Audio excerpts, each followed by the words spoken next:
Hi, I'm Morgan from Moto Development Group. A little while ago, labs.moto.com published a story showing how you could use a downloaded drawing application and your finger to do a do-it-yourself touchscreen performance test on existing smartphones.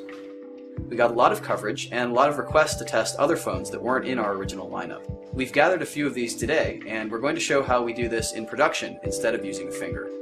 We have a robot here that draws the test pattern much more slowly and much more carefully and much more consistently than a human finger can, so we can really see the true performance of all of these different phones.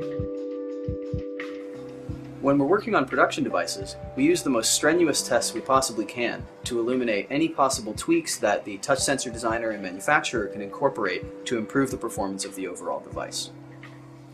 Our robotic test finger is somewhat harder to sense than a human finger, and thus shows the holes in the performance of a touch sensor much more easily.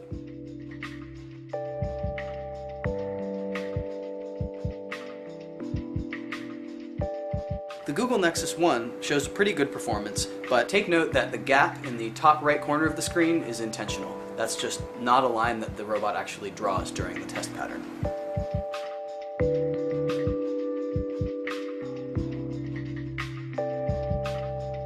The HTC Droid Iris performs very similarly to the Google Nexus 1. There's some waviness, but overall it tracks pretty well.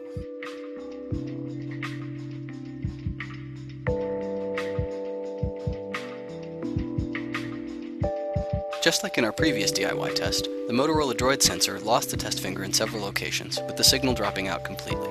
The lines are also wavy and unpredictable.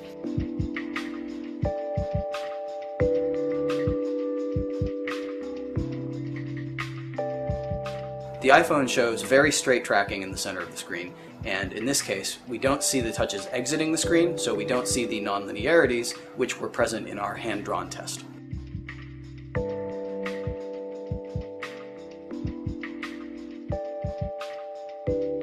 The Palm Pre shows good linearity with a little bit of waviness, but near the edges of the screen it does show some inaccuracies.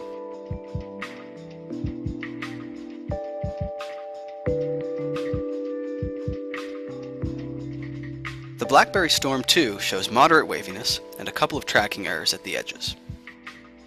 As you can see, there's a significant range of performance differences between the variety of phones that we tested. It may not seem like much, but a few millimeters one way or another can really have a big impact when using a touchscreen keyboard or trying to hit a small target in a browser.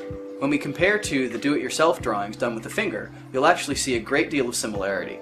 My finger didn't track as straight as it could have, but ultimately, the performance differences that we highlighted in that test are borne out by the robot.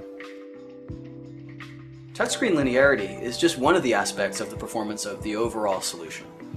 Ultimately, you have to tune the software stack, the drivers, and the design of the on-screen user experience to really make things come together. For more information, visit our website at labs.moto.com.